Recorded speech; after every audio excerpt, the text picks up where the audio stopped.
The Impact segment tonight, a sect called EXraelians that believes space aliens created life on Earth says they have a baby named Eve who's a clone.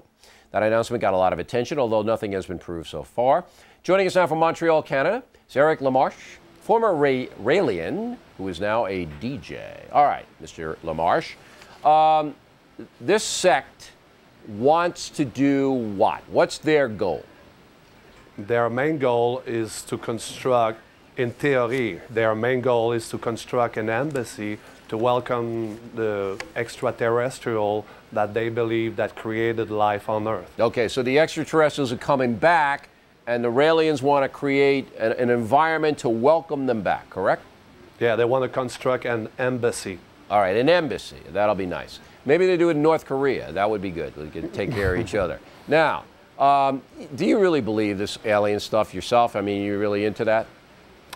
But I still believe that there's good possibility that they had been extraterrestrial contact in the past history of mankind. All right, well, that's fine. We respect anybody's beliefs sincerely held.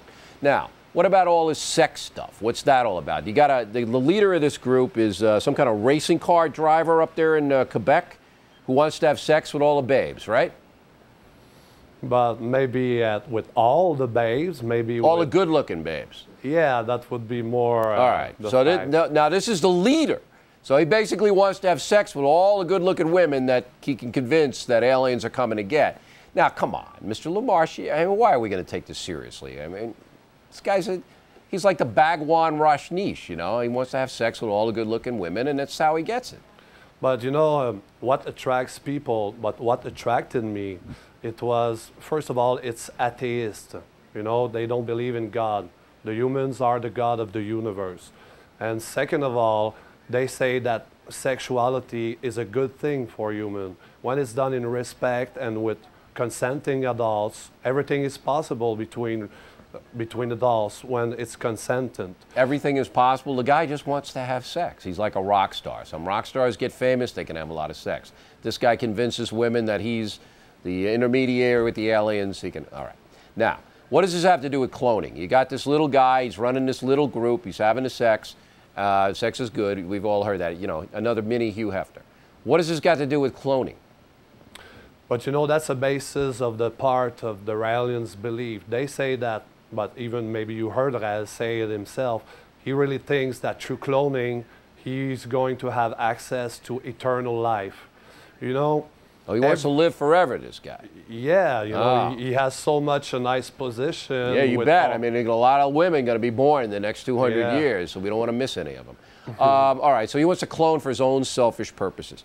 No, Mr. Lamarche, I don't know you, and you're very nice to come on and explain this to us because you knew you were going to get, you know, scorned a little bit.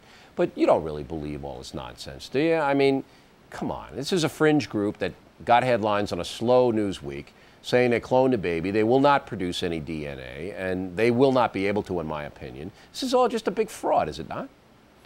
I think it is more fraud. It's a way to get publicity. Aha! You know, that's right.